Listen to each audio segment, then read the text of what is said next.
Thank you for joining us for another edition of Creatives Chat, episode 32, featuring Jill Swan. Join us as we chat about who knows what.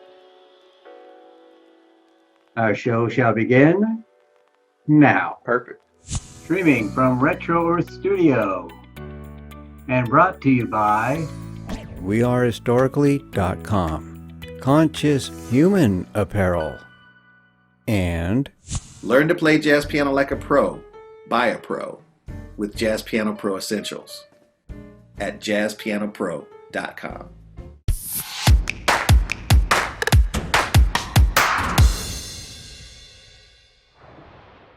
And welcome to another episode of Creatives Chat. Hello, I'm Rusty. I'm Peter. Got you off guard there, Peter. Indeed, Rusty, indeed. Now, I'm super excited to chat with Jill Swan today, the toe reader herself. I'm excited to hear you guys chat about it. This is going to be one interesting show, folks. Okay. Everybody, meet Jill, the toe reader. So do you find that you get that same twofold inspiration while you're doing toe readings? Do you feel like it even brings more exploration into your own growth and your own experiences through just learning from others' feet? That is such a great question, because here's the deal with toe reading. So you can get certified in toe reading, and your toes all mean certain things. Like your right foot is how you show up in the world, and your left foot's your internal spiritual side, and the toes mean things. So everybody is learning the same thing, right? But you can get a toe reading from 10 different readers, and it could be the messages you get are completely different, because what is also taught, and what, in my school, it was along the same philosophy of the life coach school I taught. It was both the Western and Eastern philosophies, the going inward, the higher knowing. So before toe reading, it's like a sacred thing that you hold. And so I get grounded and centered, and I ask for the person that I'm going to be reading their toes for, that I'm given the ability to share with them whatever they need to hear, whatever, so I'm asking for that higher knowing to come in and support me in giving this person a message. And that's what is a toe reading. You're taught to trust your intuition and not I had a recent toe reading that I guess I better, so along with doing toe reading, I'm also Reiki certified or attuned in Reiki. And I'm also studied with a medium for a minute. I didn't stick with it, but I studied with a medium because my mom's on the other side, and I wholeheartedly have conversations with her. And then through some other energy work I've done, healing hands, just fascinated with energy, I have been able to chat with a couple other people have come through on the other side. And so it's not a practice that I feel comfortable.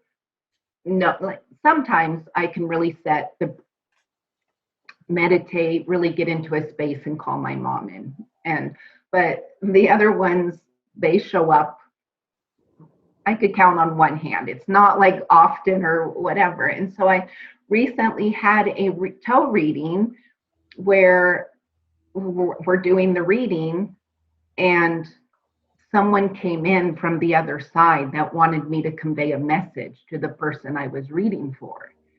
And it was easy at first to disqualify or not, because it's in your head. You're in your higher knowing, but it's not tangible. It's not okay, how do I relate to this person that I'm giving a reading to, that I feel a nudge to share with you from this person that but again, it's that trusting, it's that intuition. So just for that so a toe reading can really, I consider myself a vessel. I put myself in the position as a toe reader, and as a coach, even to just hold sacred space, and then let what unfolds in trust in the process. And, maybe they could even go away from the reading saying thanks, and it could feel like, okay, they didn't even like it or they didn't get anything from it. But that's me getting in my head. I just have to trust and put it out there um, and let it go. So yes, it becomes a whole, it's not just reading the practicality of here's what the toes mean. It's truly sharing what comes up in a toe reading. Mm.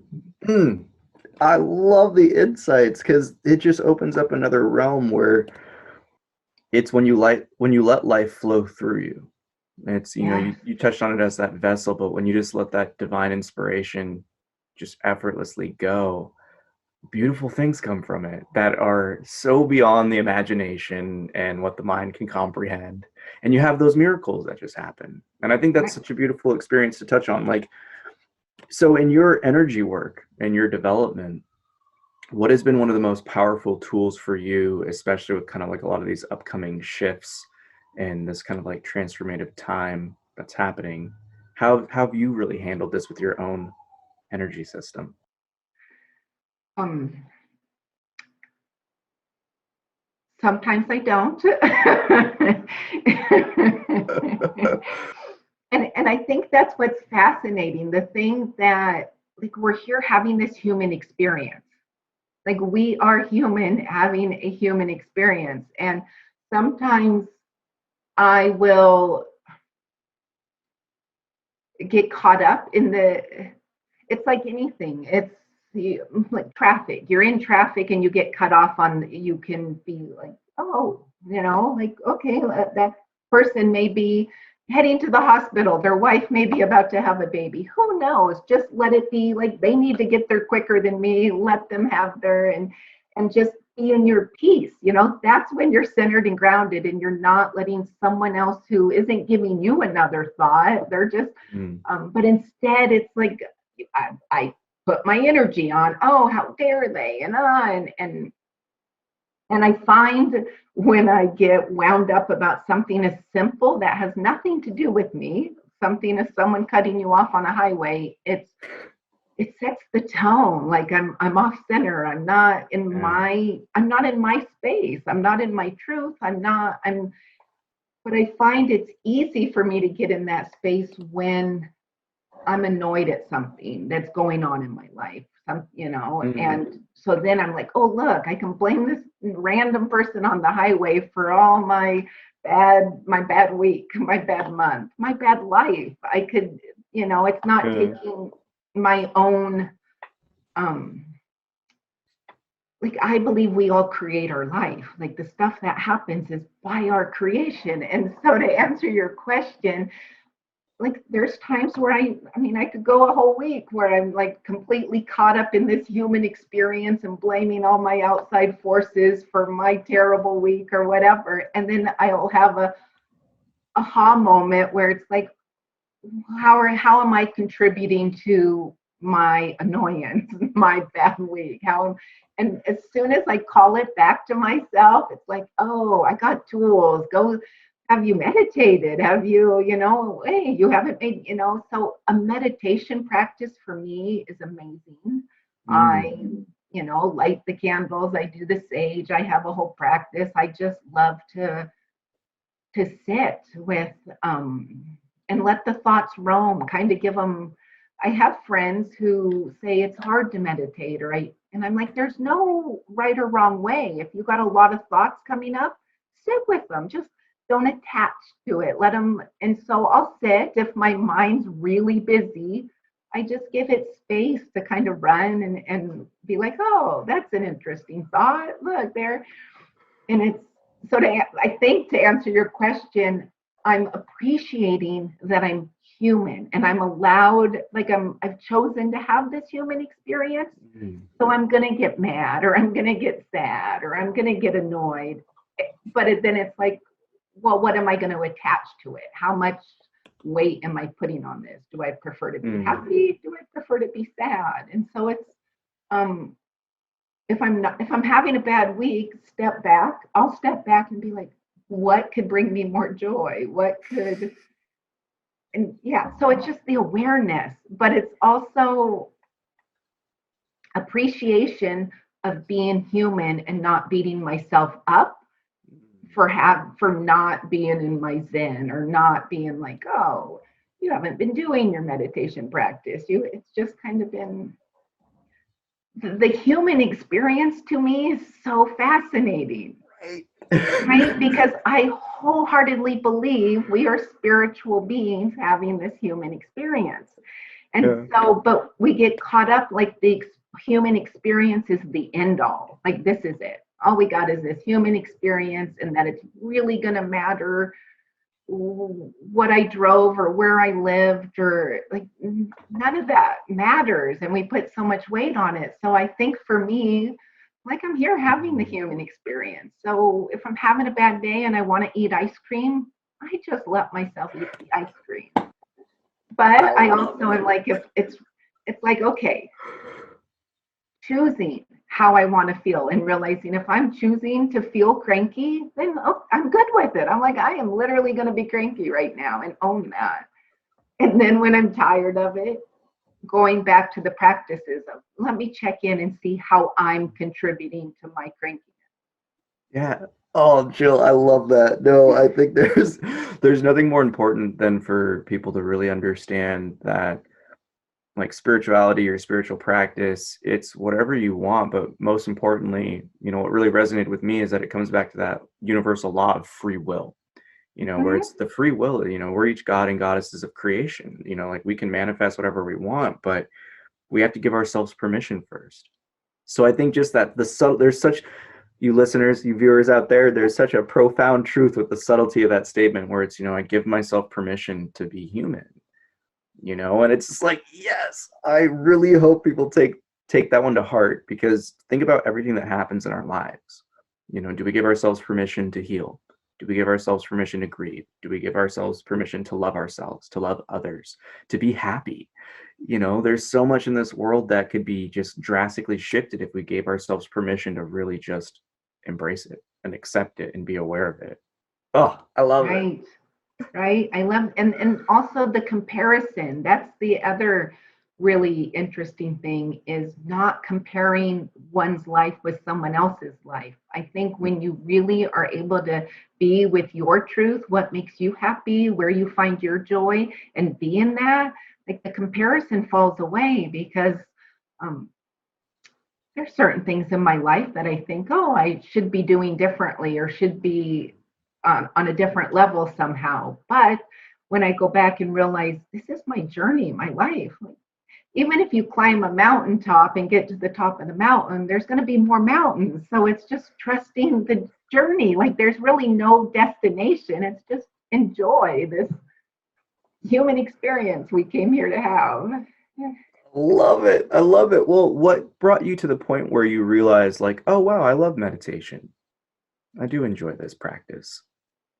I think it was once I started getting interested in energy work. Once I started, learning how everything is energy and how energy works.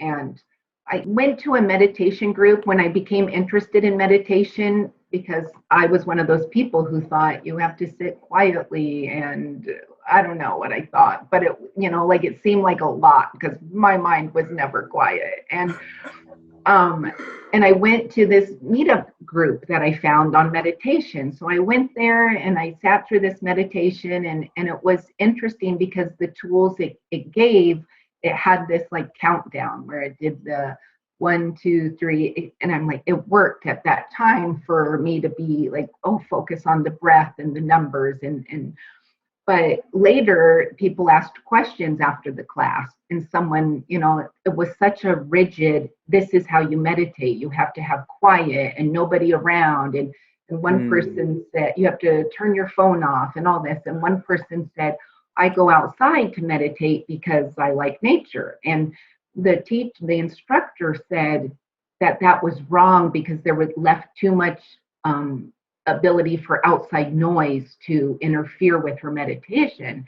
And I didn't even know meditation at the time, but I thought, I don't want to do this, because when she was describing hers, I thought, oh, that sounds lovely to go sit out in nature and meditate. I never thought of that. And when he said it was the wrong way to do it, something about that was a trigger. Like, I'm like, wrong? Like, it's meditation. And I think, again, it was part of the process of just, it called me to do it. Maybe as my higher knowing said, what I was seeking, I will find if I'm able to create space where I just be.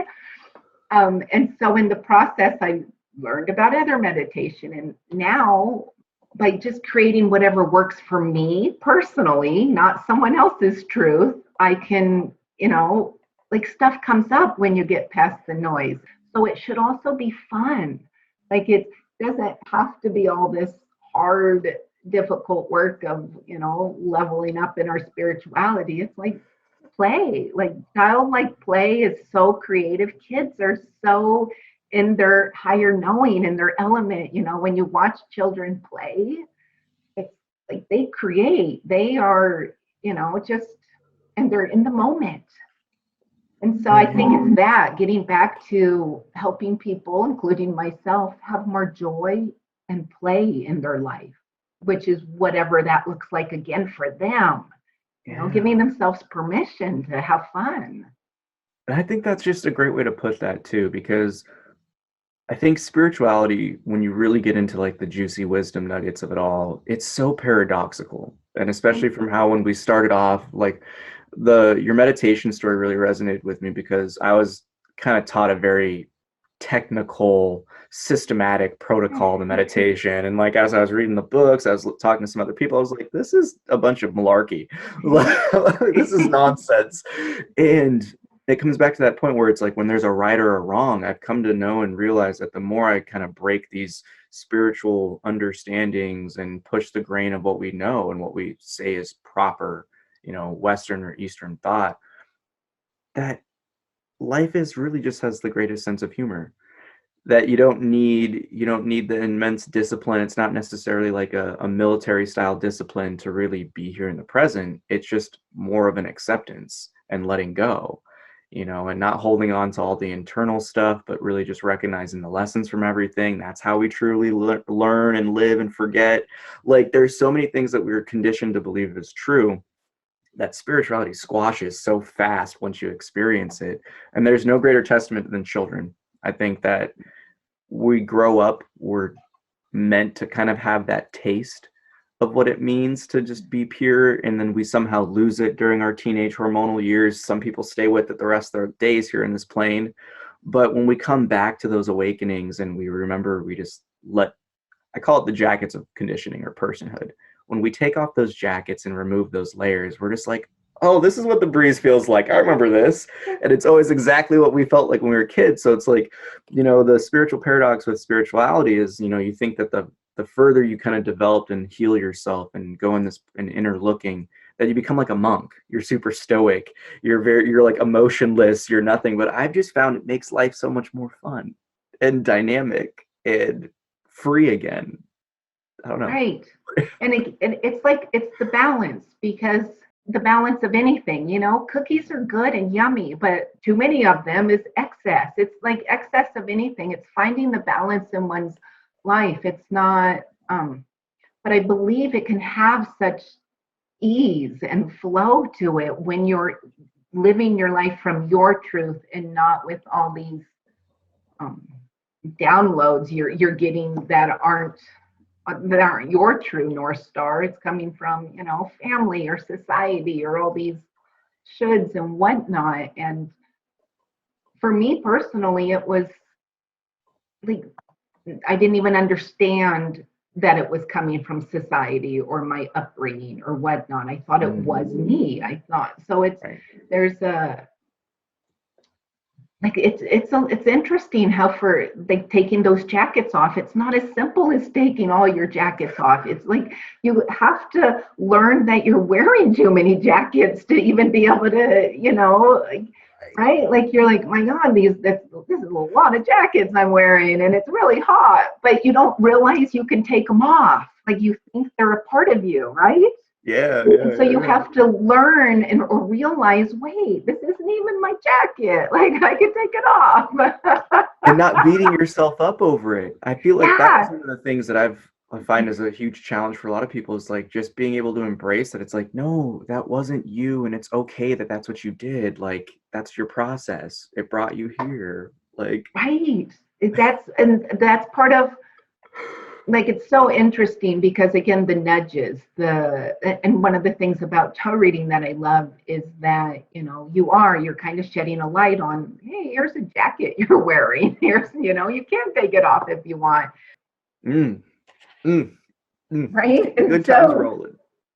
I was seeing what other obvious things, like, because your relationship toe with yourself, the fourth one over on your left foot, it also kind of tilts towards the past.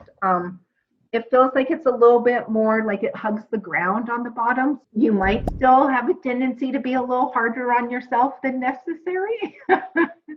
Would be like, and I feel Yeah. that's a human trait, right? It's, but it's also just shining the light on that, like that by being hard on, like, who we're not doing anyone a favor by being negative self-talk to ourselves. Right. Like, why not be our best cheerleader? And Yeah. like, you got up this morning, good job. Like, the rest You of the made day it. was crap, but you got up, you at least showed up for it, so good job. I love it. That's Just great. to, because another thing I was told was, when you have, like, we're all so prone to the negative self-talk. Like, it seems such a common thing to fault. Like, someone shared once, or I read it, where before you even open your eyes in the morning, you have someone that you live with and they instantly start in on you. You haven't even opened your eyes and they're already telling you what a terrible person you were, and how you said you were going to diet, but you ate too much the day before, and and they just, you haven't even gotten out of bed. And then by the time you get out of bed and you haven't even had your coffee, and they're just nonstop pointing out all the reasons why you're a Yeah. loser. And how long are you going to live with that person before you say, this isn't working out? You need to find somewhere else to live. Like, we're not going to have a roommate that talks to us like that. Yeah. Yet, that is our own internal dialogue for most people. We wake up and instantly think of everything we did wrong the day before and how we should have done that differently and how. Yeah. Well, it's really fascinating because we're already in the spiritual mode conversation. So my perspective and how I've like to see my own understanding of the ego. Um, First and foremost, I'm not a person that likes to use the term ego death or anything like that. It's just an idea and a concept at most. Like it never was really real. So how can it die? Like, but the way I like to see it is the ego is the survival tool. Without it, we wouldn't procreate, we wouldn't eat, because when we're in the spirit mode, we're just like, love, you're my everything, like, oh, Right? come here, tiger, you're so pretty, and it would eat you, like there's so many things. It's like a fail-safe. Again, it's like it's our inner child in a lot of ways too, because that's the pain body. The ego is the one that gets hurt. The ego is the body itself that actually, like, once the ego's gone, then your physical life here is gone. Yeah. There's such an intimacy of it. But the thing is, it's the ego that, because of the way our awareness is, we start from internal, like we're the inner being, and we experience the inner environment and the external one. So the way I like to teach it to my own students is like, we have the I am presence that sees through the emotions, the mental state, the physical stuff, and you experience life. Now, the role of spirituality is to get rid of the middleman, which is the ego, essentially, is to silence it, to give it to that point of pureness, because it's always going to misinterpret our divinity.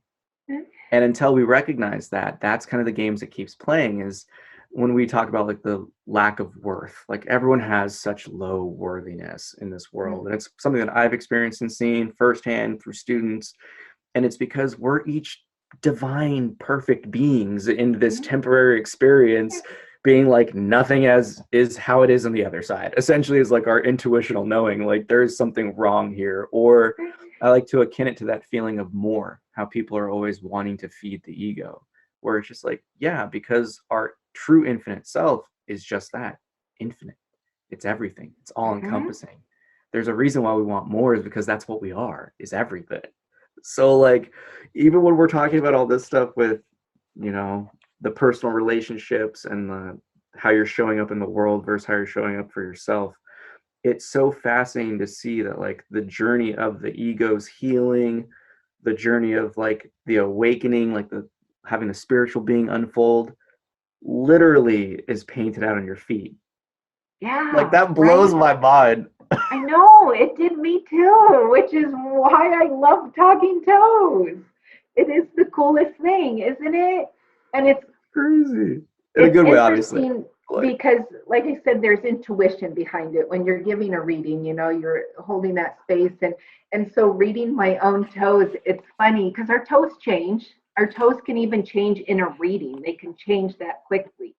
Um, and I've seen people, it's really interesting. One person I saw, when they sat in front of me with their toes, I sat at their toes, and before I even started talking, there was a gap. You know, the intuition gap was there between the big toe and the second toe. And then when mm, I got ready to talk and they got ready to receive, I looked down and the gap had filled in. And hmm, what I realized, and I even talked to them about it, was it's like they were ready to receive whatever I told them, and they had negated their own intuition. Like, don't take what I tell you as your truth. Like, stay in your truth and, like, you know, be like, hey, that's cool, but that ain't mine. I'm, you know, ah, but so I kind of coached them around that. Like, so I'm assuming if they did it for that, where else in their life do they shut down their own knowing to yeah. take on someone else's? So it's fascinating. And there's one of the practices, I don't think I shared, and I feel like I got to give her the shout out because Casey Miller is the one who, she is the founder of the Southwest Institute of Healing Arts, and she's also the founder of toe reading. Whether, I don't know Mm, if she considers herself the founder of toe reading, but it's based off reflexology, and she is the one who, after years and years of her own work and reflexology and whatnot, she saw these patterns showing up in the toes. And I believe her story is, according, she had downloads, and toe reading came from her reflexology knowing and downloads of, hey, here's what the toes actually represent. So um, I feel like for this deal, I got to give Casey Miller that shout out. That's why I read toes today, because of her, listening to her, you know, download and um, but yeah, it kind of gives you a respect for yourself. And so what I was going to say is, mm, for myself, sometimes I'll go to give myself a toe reading, like I'll check in and, you know, and go and they won't, like, something will be showing up in their toe, and I'll find that it's easy for me to be like, yeah, but that's not really what I'm seeing, or it's actually straighter than that, or so it's kind of funny because it's easier to, you know, check in with a toe reading friend and say, hey, here's, but it's that if you break a toe, if you stub a toe, kind of checking in and seeing, mm. you know, oh, what toe was that on? And like, no, it Yeah. was on my action toe, and I have been procrastinating a lot lately, you know, so it's fascinating to just call it out by knowing what the toes represent. I love it. I'm going to be way more aware anytime I stub my feet. That's for sure. Right. I had a friend recently send me a text and ask me what a certain toe meant because, you know, she knows I read toes, and her fiance had had an issue with a toe, like he'd had a, and so I told her what it represents, and so off they ran with the information. Just a That's little so, more insight in your life is what it is. yeah. And I think one of the most important things that I've, at least in like the healers work that I've found, again, this is just from experiential knowledge, that anytime you can validate what someone's already thought, said, or gone through, it's just more testament when you don't even know them, you know. And Right. that's the stuff that's always really powerful for me. So even when we were just going over like the knuckle aspect or like the width of the toe and just like, oh, you've had to bring yourself back. Like for me, I was just like, that hit me right here. That was one of those like grown man tears where it was just like, Oh, I oh, love that. you see it. You see it. Because that's, I mean, for me, that's one of those things that I think a lot of people, especially in our world, they look at the end product. They don't look at the Mhm. journey. You know, they see the tip of the Right. iceberg. They never look at anything underneath. And it's one of the things where it's, you know, it's like, thank you for that. Because for me, it was I had always thought that for a good chunk of my life until I was consciously aware of like, why does this seem so hard? Why like to do the right thing to make these Mhm. things? And again, like through those teenage developmental years, learning which path was the one to really take. Growing through that in the early adulthood, getting karma checked when I strayed off that path, you know, like so when you said that, it instantly resonated in my heart so profoundly. And like I think that's the stuff that's even more special than anything is just being able to be like, yo, someone values what you've been through just by like, Right. and you didn't even just say it. So that's the stuff where I'm like, yo, like this is such powerful stuff. Like, I I love it. I love that validation, Peter, and I completely get it because that is exactly how I felt when I got my toe reading. Was Mm, she gets me? Like, we try to show up and present in the world in like a composed, good, like I got my stuff together and show up in the world. Um, but it's really nice to have someone like look at your toes and feel they know your story and validate like you had a rough road getting to like being this composed. Good for you. And I see that and I appreciate that. And just honoring like I am who I am today because of my stories. I truly yeah. wouldn't, trade anything because I'm here having this human experience. Um, so it's like finding like how do you like appreciate like hey, this is who I am and I'm continuing to learn and grow and we'll have more interesting stories that I may not at the time appreciate and maybe never appreciate, but I'm still who I am because of that, and that says something. Ooh, that's incredibly powerful, Jill. Yeah. And I think that's probably the perfect way to segue out of this portion of this Okay. epic series that we're going to have released because there's nothing more important than learning from the past. And I think this is an excellent opportunity, you know, it being the upcoming really crazy cosmological schedule we have with every we're in between eclipses, like all these other crazy things are going to be happening in Exactly. transforming ourselves and learning from how we carry our past into the present and learning how to build a better future is of the utmost priority for our species right now. Yes, I love it's so true.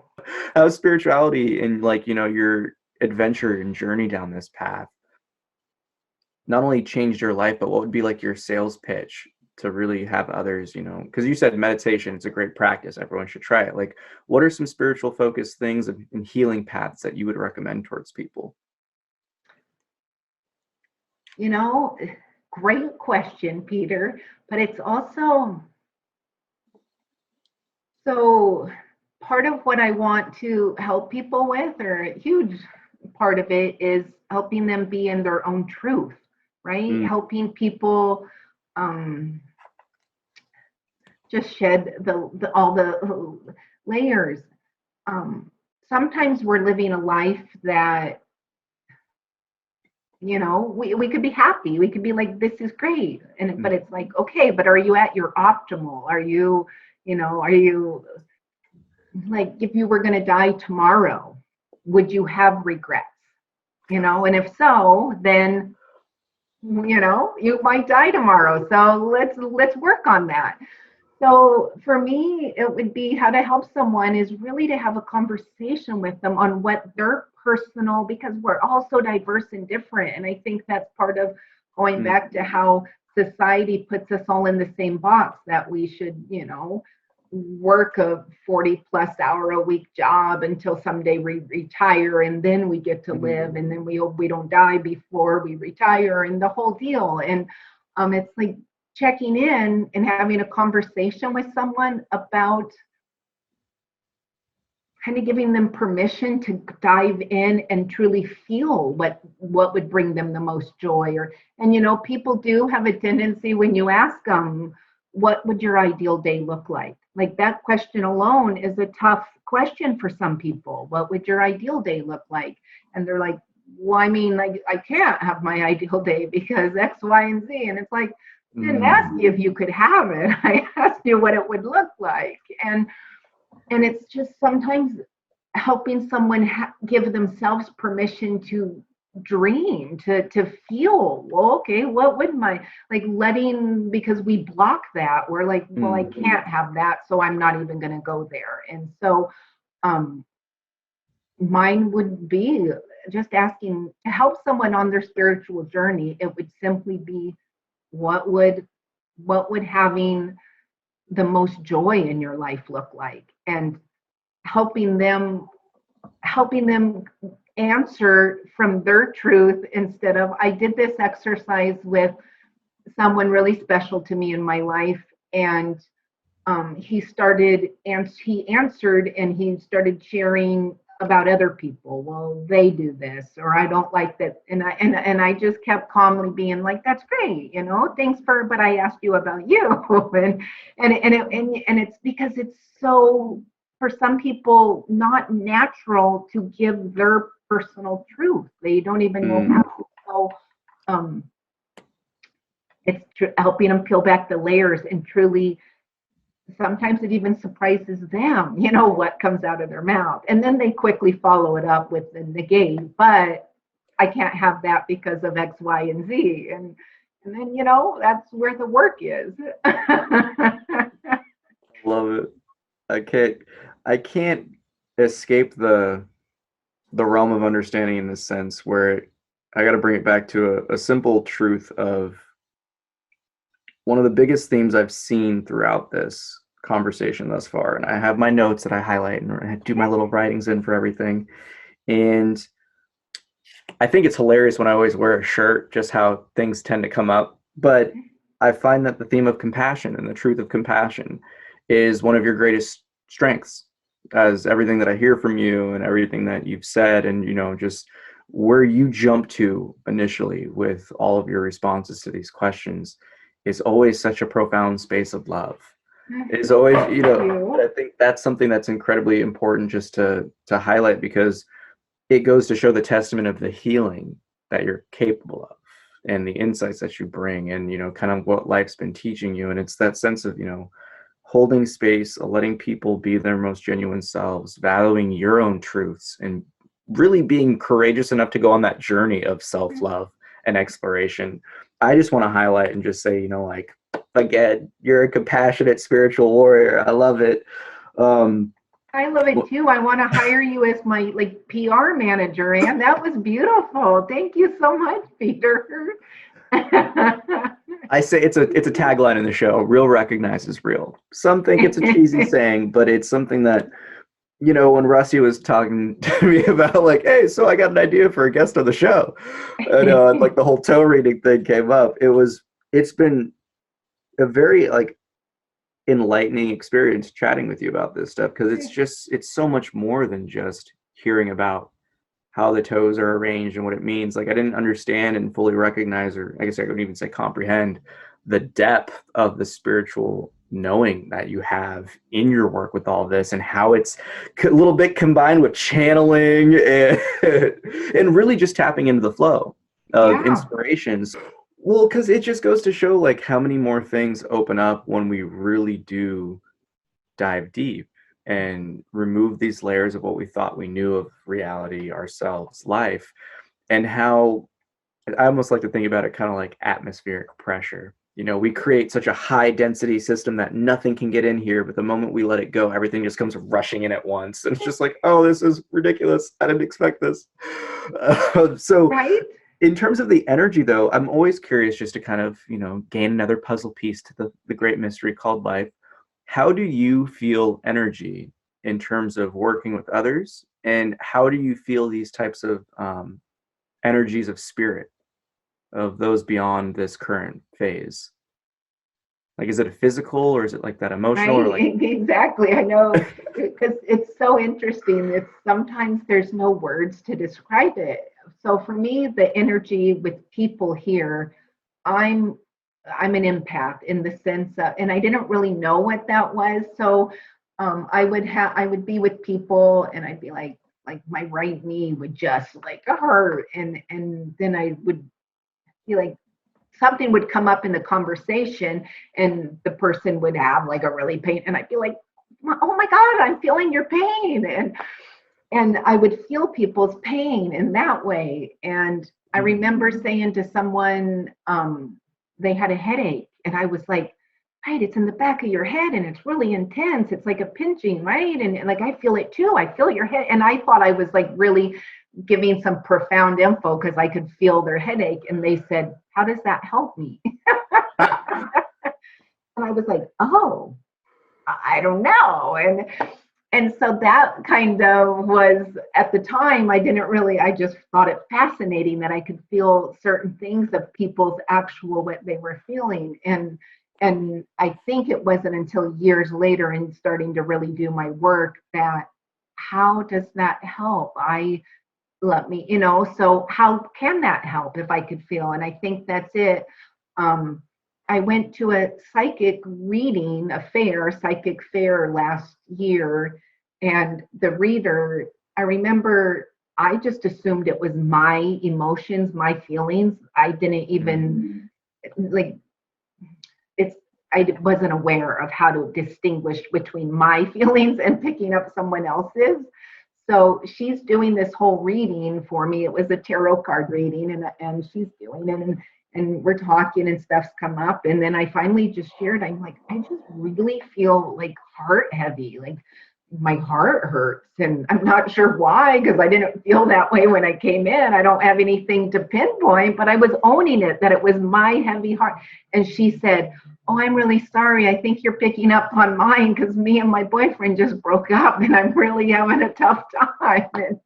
And so she validated that but I was owning it as mine. And so not having those boundaries of what's mine and what someone else's has been my work also, to be able to own what's mine and then not own what's not mine, but be able to hold space and help someone like that may be going through a tough time so I'm still learning how to help people when, if my knee really hurts, well, I don't know how I can help with that, but so there's that part of the equation.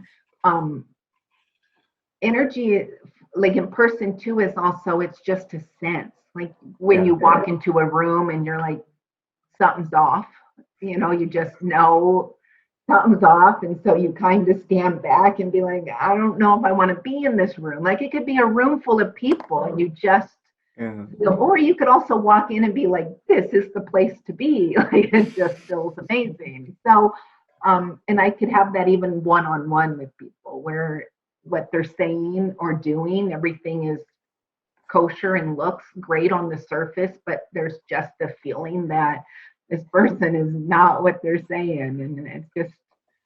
And it's learning to trust that intuition, to just not be like, wait, everything looks good, like believe them, or it's, and learning not to show my cards, learning just not to give any, just kind of be like, I'm just gonna just quietly listen and let this play out however. But so that's it for me when I'm with people, or even if I'm giving a reading, it's holding the space for the person, what they share. You can just read people's body language, or even their words can have hidden meaning type of thing. But and then it's when I connect is what I call it, or it could just show up. Like it's usually when I'm holding space for myself, when I'm in that quiet space, and I love to write. I'm a journaler, so I can journal and get a download that way, where I'm like writing and then all of a sudden the answer, will appear. But when I actually get someone who shows up, a really good story, a sad story. It's my mom was like, the kids called her Granny, like, and she was the best Granny. Like the kids loved her. Like that was her thing, you know. She was a great mom, but she was a better grandma because she had the pressure off of her. You know, she was all about, Right. yeah, she was all about owning that. So I literally had a child in between my children that I didn't get to hold. Like he didn't make it full term. And so when I was doing the energy class, I was able to just like be like, think mom, and she would come in and then I would be able to chat with her. And so it's not like I would see her like a physical person. It's more like it's a knowing. Like, so she would communicate and you would hear the thoughts and I also, when we chatted, she would have to slow down and choose her words carefully because it was like I didn't have enough knowing for her to explain what I was asking. Because I'd be asking about stuff on the other side, and she would have to find ways to dumb down the answer so I could comprehend, if that makes sense. So it's like I'm hearing, but it's more a feeling and a knowing. And so I went to call her in one day when I was literally driving home from my class because it was just like, hey, mom. And she would come in and then we'd have a conversation. And when I went to call her in, the person that showed up wasn't my mom. It was a 25-year-old man that I knew was my son. Without like instantly, I was like I knew who it was. And many years later, after he was gone, we never named him or anything because he, you know, didn't make it full term. It wasn't, but so many years later, I had a whole process in my own healing where I named him, where I gave him a name and you know, had a whole little ceremonial thing for him. So I named him Scott Michael. And when he came in, like as a 25-year-old man, I instantly knew who he was. And I said, and I defaulted and called him Scotty. Like I never even I never called him by his name, and I apparently nicknamed him Scotty. And so he came in and I knew who he was. And I was like, but you're my baby. Like that was like all I could get out. Like, but you're my baby, Scotty. Like, how are you at 25 and you were a baby? And he said, I'll always be your baby, mom, but Granny thought you would like to see me like this. Right? And I was like, and instantly I'm like, oh, that makes so much sense because my mom being right? Because my mom's a control freak and she's like, oh, here, you know, and it was just this whole, like, here's what your mom needs and you go see her this time. And so, and then I instantly felt like intense sadness. And again, before I could get my thought completely out, because I felt like, but you didn't get to know Granny. You know, I was like so sad because he missed out on what my other kids got to have. And he goes, Granny's just as cool over here as she was there, mom. And so I ended up having a conversation and I could see him more as a knowing than like a visual. Like I guess it's like picturing him in my head. So I could see him, but it's, you know, and he was a combination of my other two kids and a little bit shorter than my son's really tall. And he was like a couple inches shorter. And it was just fascinating to like, I mean, I loved it, but it was also then my logical brain later was like, that is crazy. But, and again, then adds to the, you know, just the fascination with that life death kind of process. And if I believe we can't screw up this human experience. Like there is no way to get it wrong. Like whatever we do this lifetime, it's like a video game that we're playing. And the more we learn, we get to level up, but it's like, we can't screw it up. Like we're a soul that's still gonna be a pure source love energy when the body's done with it. And so by not being, it's like having this experience of some people on the other side. And it's, if you can't screw it up, why not live it to the max then? Why not have the best stories? Why not, failure is just another really good story. Yeah. No, Yeah. I love that aspect. And I mean, I've had my own experiences of talking with one of my grandmothers. That was more so through the use of a consciousness expander, what people might call a psychedelic. But that was like years ago before things started getting serious. But um, what you said that really stood out for me is that it was just the knowing, and that it wasn't anything that you could physically see or wasn't manifested like people think Star Wars types of stuff, where it's not some force ghost popping out. But I think that aspect of knowing is really profound. I recently lost a friend a few months ago during like peak quarantine. It was suicide. And when the news had found out, it was a meditation, and I was just meditating, and it was the same thing. Like, I called them in. Never done this before, mind you. Never done this before, and instantly just like felt his presence. There's just like that feeling in the heart when you're just like, oh, like little shine a little brighter. Oh, that felt nice. Like, oh, hey, bud, So I just want the listeners to understand, and the viewers to really just let go of everything you think you know about this world. Right. And in terms of the energies that really do play its role here, is this is just a dense physical body. It's energetic though, and its base components, and that energy is never, I guess you would say, it's never destroyed. So to really like open up people to this, to the real profundity of what we're talking about, is that your experience is your experience. The moment you let go of the, well, no, I don't think life is like this, I don't think life is like that, you instantly limit and compartmentalize yourself. So if you think that this stuff is deemed woo-woo, like I think most of the things you hear me talk about, most people think it's woo-woo, it's just something to recognize that you just haven't experienced it yet. It's like these perceptions, and that's one of the reasons why I asked you the question of like, how do you perceive it?